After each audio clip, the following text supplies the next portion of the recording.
Assalamualaikum warahmatullahi wabarakatuh. Para pembelajar yang saya hormatin, dimanapun Anda berada, kapanpun Anda melihat video ini. Sesi ini kita akan bicara tentang bagaimana melakukan negosiasi pada gaji. Baik itu baru mau masuk ataupun setelah Anda ada di situ. Artinya minta penyesuaian gaji. Ya. Nah, ini adalah rangkaian dari mata kuliah keahlian negosiasi. Supaya mempercepat, saya akan mulai dengan share screen ya. Sebentar. Share screen, yang ganteng share screen itu.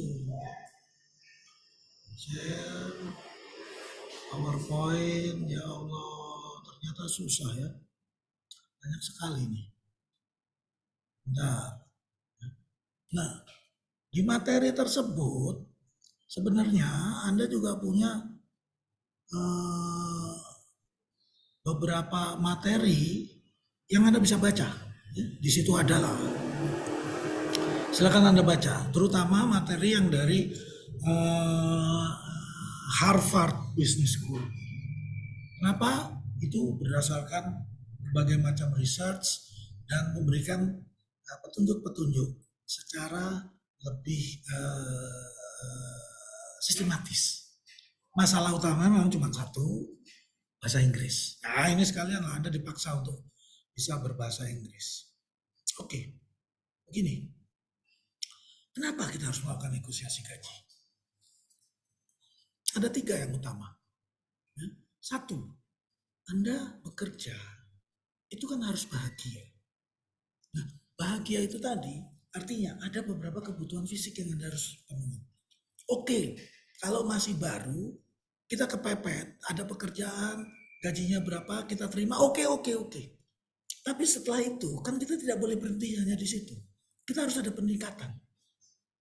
Kalaupun tetap di situ, seenggak-enggaknya Anda harus bisa jangan sampai kerja, tapi kalau dihitung lagi, ternyata tekor yang Anda dapatkan dengan yang Anda keluarkan sebagai biaya, ternyata besar biaya. Nah, oleh karena itu, nego kita itu harus berdasarkan pemikiran itu satu. Gimana supaya Anda kerja nanti happy. Kenapa? Itu sudah mencakup dari hal-hal yang kebutuhan dasar Anda. Oke? Sebandinglah dengan apa yang sudah Anda lakukan. Yang kedua, Anda harus melakukan negosiasi ini untuk jangka panjang. Kenapa? Baik itu nanti di perusahaanmu yang ada sekarang, maupun nanti pada waktu Anda pindah pekerjaan. Harapannya apa? Anda nanti bisa secara gradual, bertahap, Anda bisa naik. Kenapa? Satu, Anda punya pengalaman. Yang kedua apa? Anda punya keahlian. Yang ketiga, Anda punya bukti apa yang sudah Anda kerjakan. Ya, portofolio istilahnya. Nah, ini kalau kita bisa cermati dengan baik, ini bisa jadi modal kita untuk melakukan negosiasi gaji. Ya. Yang ketiga adalah Anda harus melihat penyesuaiannya dengan organisasi yang ada maupun yang akan Anda masukin. Kenapa? Anda mesti lihat gajinya nanti model seperti apa yang dinegosiasikan. Bentuknya uang kah, bentuknya yang lain-lainnya. Nah, itu nanti yang akan kita bedah lebih lanjut. Oke? Nah, yang jadi masalah adalah dalam melakukan negosiasi gaji, hambatannya itu ada 3. Satu, Anda bisa jadi kehilangan orientasi bahwa sebenarnya yang Anda butuhkan, nilai yang tinggi, yang jadi pertimbangan Anda itu apa? Contoh. Terutama ini di sekolah-sekolah yang top ya. Wah, yang dia cari apa? Tempat kerja yang keren, perusahaan besar, gajinya besar, oke. Tapi ternyata riset mengatakan banyak yang nggak tahan, habis itu pindah ke organisasi yang lebih kecil. Dirunut, salah satu masalahnya apa ternyata? Tempatnya jauh. Biayanya akhirnya keluar dari tempat yang jauh. Ada transportasi, ada akomodasi. Oke, Terus apa lagi? Jauh dari orang tua. Bukan berarti jauh dari dekat dengan orang tua itu selalu baik, enggak. Bisa jadi orang yang jauh dari orang tua itu lebih karena orang tua aku sendirian, siapa yang... Nah, itu bisa jadi pemikiran. Oleh karena itu, sebelum Anda melakukan negosiasi gaji, Anda mesti lihat dulu prioritas utama Anda itu apa. Apakah perusahaan tersebut menawarkan karir? Ya, karir ini intinya begini. Anda itu mau jadi ikan besar di kolam yang kecil, atau Anda menjadi ikan kecil di kolam yang besar? Kalau Anda jadi ikan besar di kolam yang kecil, kemampuannya terbatas, tapi Anda bisa mengatur. Ya, kalau Anda jadi ikan kecil di kolam besar, upamanya sebagai contoh, Anda masuk Astra Group. Anda loh, cuman sekedar nomor. Anda tidak bisa melakukan perubahan atau kebijakan atau strategi yang berdampak luas. Kenapa? Anda cuma mau baut, cuma ikan kecil. Kolamnya besar. Ada ikan-ikan besar lain yang dominasi. Mana yang cocok? Silakan Anda pikirkan.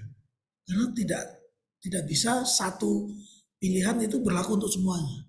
Tapi intinya adalah Anda mau jadi ikan kecil di kolam besar atau Anda jadi ikan besar di kolam kecil. Pikir baik-baik. Kemudian, apakah Anda cari tanggung jawab yang besar? Artinya, Anda benar-benar saya mau ngurus yang orangnya banyak, tanggung jawabnya besar. Kenapa? Saya kepingin terima tanggung jawab besar. Itu bisa kayak begitu. Ilmu, umpamanya. Oh, ini gajinya kecil, tapi ada pelatihan ini, itu, itu. Dibayarin sekolah atau apa-apa yang sifatnya memberikan tambahan keilmuan atau pengalaman. Contoh, kalau Anda nyari pengalaman kerja di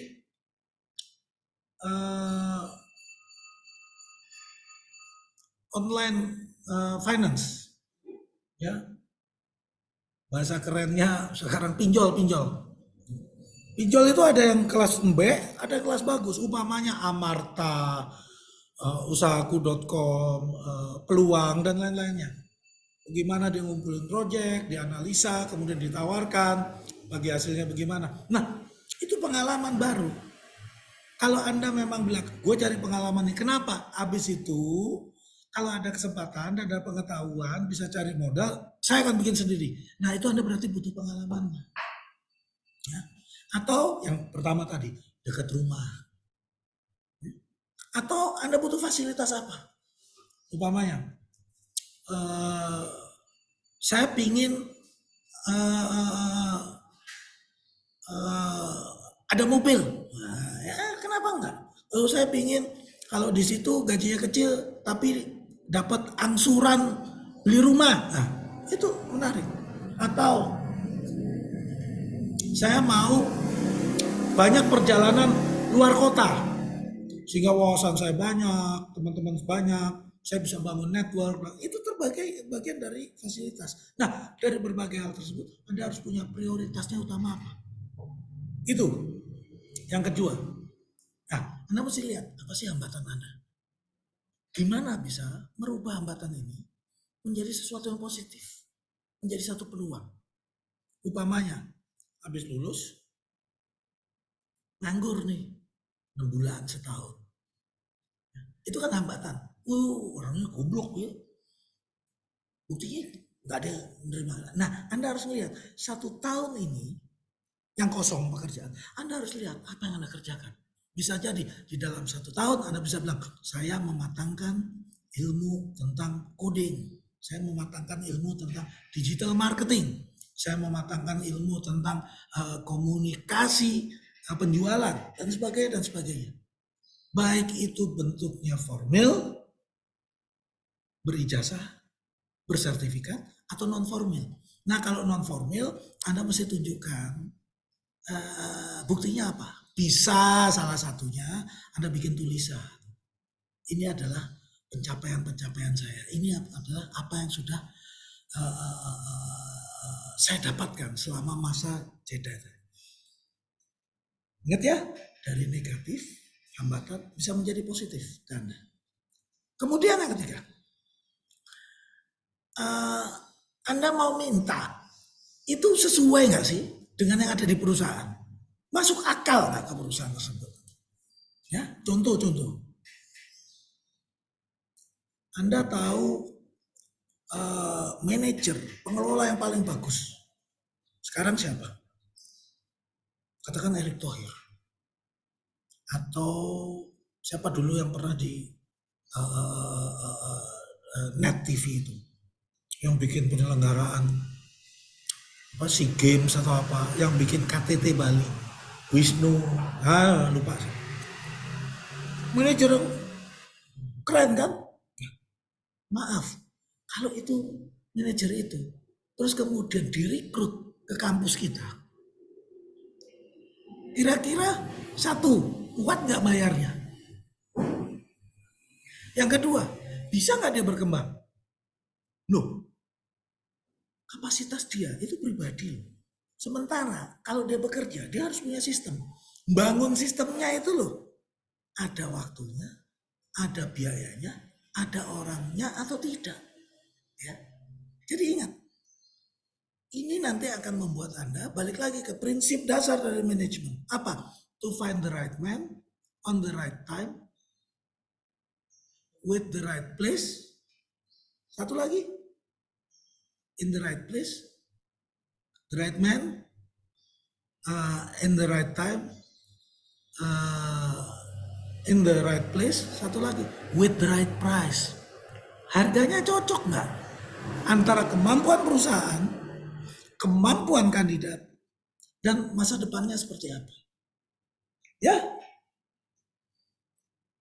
itu yang mesti. Sehingga Anda nanti tetap harus membuat, kalau melamar, terutama ini yang terutama pada waktu Anda interview untuk mengomongkan tentang nego gaji, Anda harus punya data-data dulu tentang apa dan bagaimana perusahaan tersebut, bagaimana kinerjanya, bagaimana track recordnya, bagaimana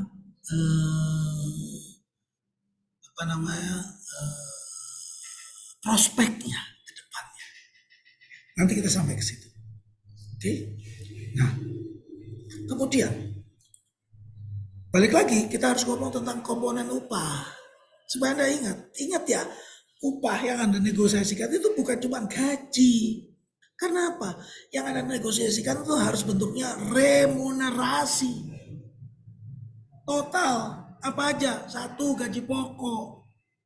Setelah itu ada tunjangannya enggak? Tunjangan ada dua. Tunjangan tetap sama tidak tetap. Kategorinya apa? Kalau tidak tetap itu tergantung dari kehadiran Anda atau kinerja Anda. Kalau Anda nggak hadir, dipotong. Kalau Anda tidak kinerja, nggak masuk, dipotong. Sementara yang tunjangan tetap adalah Anda datang, nggak datang, capai target atau nggak, itu tunjangan tersebut keluar. Oke? Nah, bisa jadi nanti di ujian saya bisa tanya, apa bedanya tunjangan tetap dan tunjangan tidak tetap? Contohnya apa? Menarik itu ya. Yang ketiga adalah ada bonusnya enggak? Karena gini, ada perusahaan-perusahaan yang kalau dia gaji tetap bulanan, runyam dia.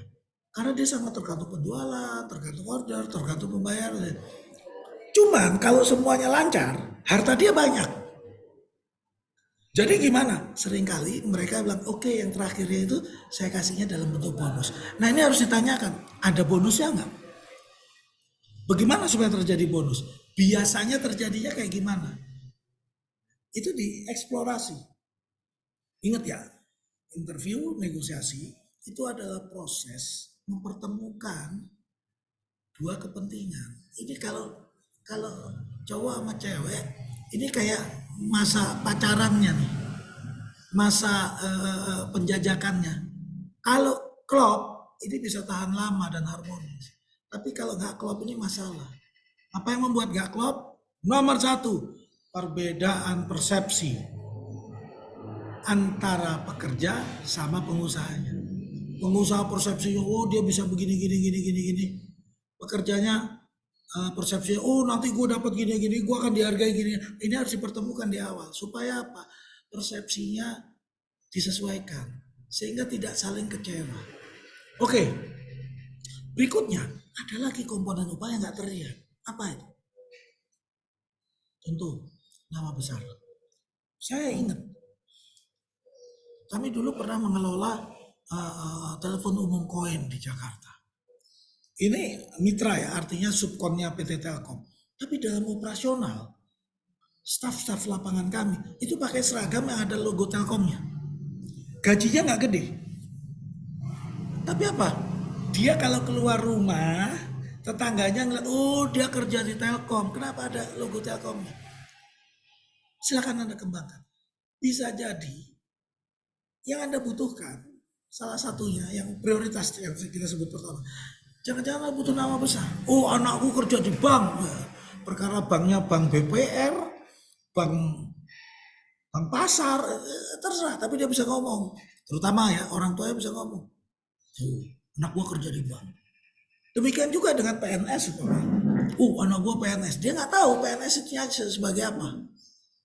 Oh dia kerja di Pemda. Wih keren Pemda. Ternyata apa? Pasukan kuning. Nah, tidak merendahkan pasukan kuning. Cuman dia tidak menjadi pengambil kebijakan. Cuman bangga warganya. Wah, kerja di Pemda tuh tiap hari seragamnya bagus dan sebagainya. Nama besar. Yang kedua, seperti yang di atas tadi, fasilitas apa yang dikasih? Jangan-jangan disekolahin, dikursusin, ada mes, ada kendaraan dinas, ada mobil jemputan, ada paket diskon. Contoh-contoh. Kalau mereka menyediakan mes, artinya apa? Anda sudah tidak butuh biaya akomodasi, sewa kos, kontrak rumah. Bilang, mes itu mestinya dekat sama pekerjaan. Artinya apa? Biaya transportasi Anda mendekati nol. Berikutnya, lah kalau dikasih makan, berarti biaya konsumsi Anda mendekati nol. Artinya, Anda cukup hidup dengan ini saja, nggak macam-macam. Biaya Anda itu paling cuma beli sabun, odol, handuk, apa yang kecil-kecil. Sehingga begitu Anda hitung lagi, yang Anda bawa pulang atau Anda bisa tabung, take home pay istilahnya, bisa tinggi. Bisa 90% dari total gaji Anda. Itu menarik. Jadi dihitung itu ya. Bisa seperti itu. Oke. Kalau Anda sudah hebat, eksekutif, bisa juga bentuknya adalah opsi saham. Ya, kalau gue kinerjanya bagus gini, maka saya berhak untuk dapetin saham perusahaan ini sekian lembar, sekian persen.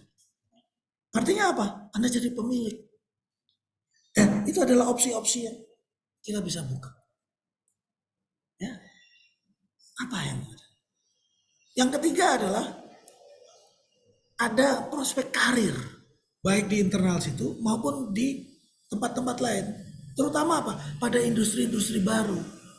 Kenapa? Karena yang lain, upamanya Anda jagoan marketplace. Anda kerja di GoTo atau di Bukalapak atau di Shopee. Itu industrinya baru, marketplace. Nah, siapa tahu gudang garam, jarum, mau bikin marketplace juga. Yang dicari siapa? Orang yang pengalaman kan? Nah, Anda nilainya lebih. Kenapa? Anda pengalaman di perusahaan-perusahaan yang tadi, industri baru tadi. Itu memang hampir dekat definisinya dengan nama besar. Tapi dimensinya agak beda. Ya, industrinya baru. Atau kesempatan karirnya cepat. Oke? Sampai di sini kalau nggak paham, tanya di e-learning. Biasa. Kalau nggak nanya ya berarti memang Anda itu sudah hebat dari dulu. Saya tahu. Nah, pada waktu ini menarik. melakukan negosiasi terhadap gaji standar. Kadang-kadang, terutama di perusahaan besar, mereka sudah punya grade-grade-nya. Oke, untuk pekerjaan ini, level ini, gajinya segini. Nah, itu bisa dinego nggak? Jawabannya relatif. Kadang bisa, kadang enggak. Jadi gimana? Satu, Anda cari. Mereka punya fleksibilitasnya nggak? Upamanya,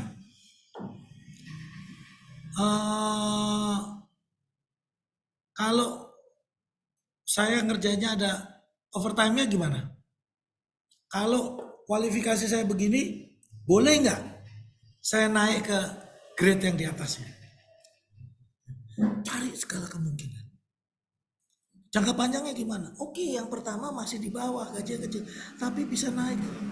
Contoh yang saya alami zaman dulu, saya nggak tahu sekarang, nggak update lagi. Di kelompok Kompas Gramedia, gajinya kecil di bawah UMP. Tapi apa?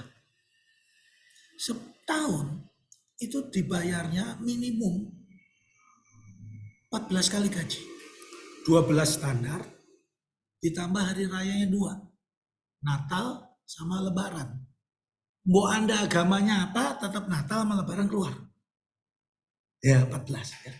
Apalagi dengan kartu pegawai KKG, Anda masuk ke perusahaan-perusahaan yang tergabung dalam KKG, ke Gramedia umpamanya, ya Anda beli, dapat diskon. Gimana aja? Tunjukkan kartu pegawai Anda. Nah itu bisa menarik. Anda masuk ke Hotel Santika, dapat diskon. Ya, loh gimana? Saya kan nggak, loh kurang pinter. Siapa temenmu? Aku mau ke Cirebon. Sudah dapat belum? Oke, belum ya. Lu pakai nama gua. Nah, diskon ini tadi kita bagi 2. Lu dapat potongan, gua dapat pas. Upamanya kayak. Ya. Yang ketiga, ini memenuhi kebutuhan Anda nggak? Ingat yang pertama tadi. Prioritas Anda apa? Ini penuhin nggak? Kalau udah penuhin, masuk aja dulu. Nah terus gimana? Nanti di dalam Anda melakukan kinerja diperbaiki, cari cara supaya Anda bisa naik grade. Gitu. Ya. Yang ketiga adalah Anda tunjukkan fleksibilitas Anda ke organisasi. Contoh,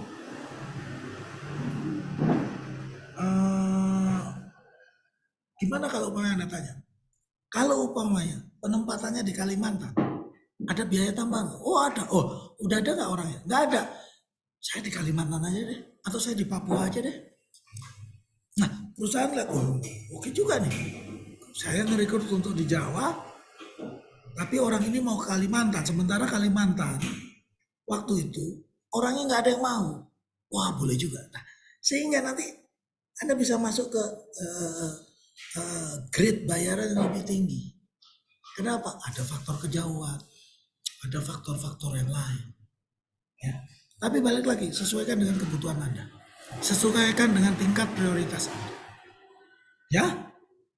Oke. Berikutnya. Nah, bagaimana caranya untuk mendapatkan gaji yang tinggi?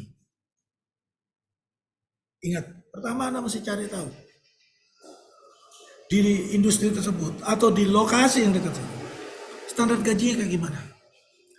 Nah, itu sebagai modal Anda untuk itu. Kemudian Anda melakukan negosiasi dengan beberapa cara. Satu, kolaborasi. Anda punya kepentingan, perusahaan punya kepentingan, Anda cari solusi yang menarik. Ingat ya, yang dicari apa? Sinergi.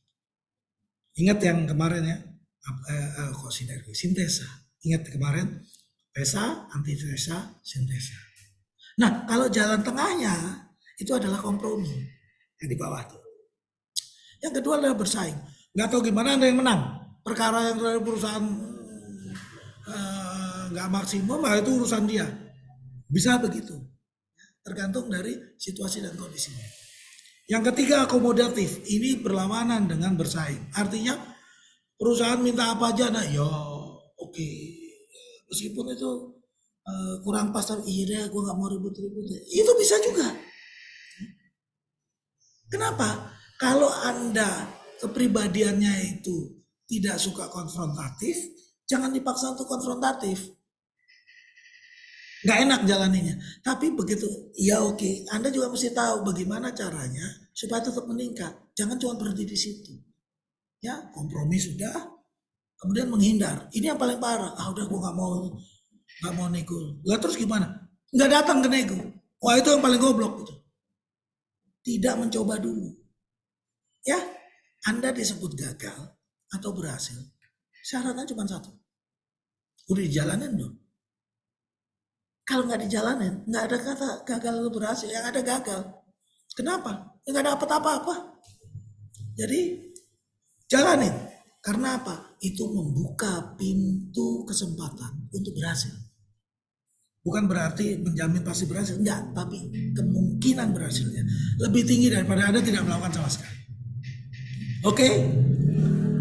Terakhir paling penting, pada waktu Anda meneguhkan, Anda harus tahu perusahaan itu kayak gimana, yang dikerjakan apa, sumber duitnya dari mana, apa yang Anda kerjakan. Artinya job description-nya seperti apa.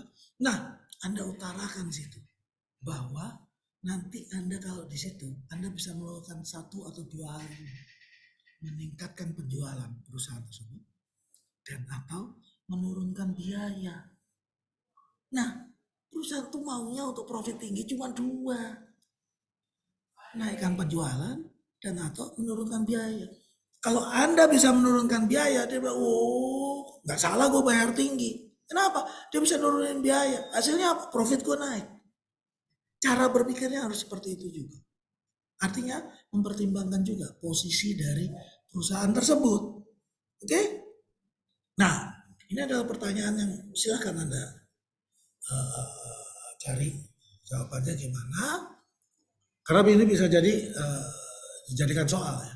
Seperti biasa, kalau Anda mau bikin satu jawaban, Anda pastikan apa yang menjadi asumsi, kondisi apa yang Anda asumsikan pada waktu Anda memberikan argumen.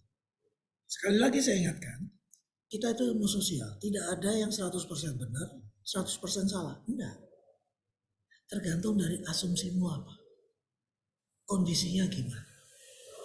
Oke? Seperti itu saya rasa, sudah. Nanti ada tanya itu, Moliate itu apa maksudnya? Bukan Moliate, Mauliate itu maksudnya apa? Kamsa Samida, itu bahasa ngerti Korea. Sakalangkong bahasa, itu cuman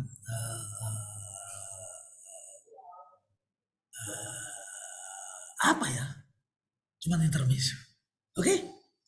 Terima kasih. Saya mohon maaf atas segala ketidaknyamanan yang saya timbulkan.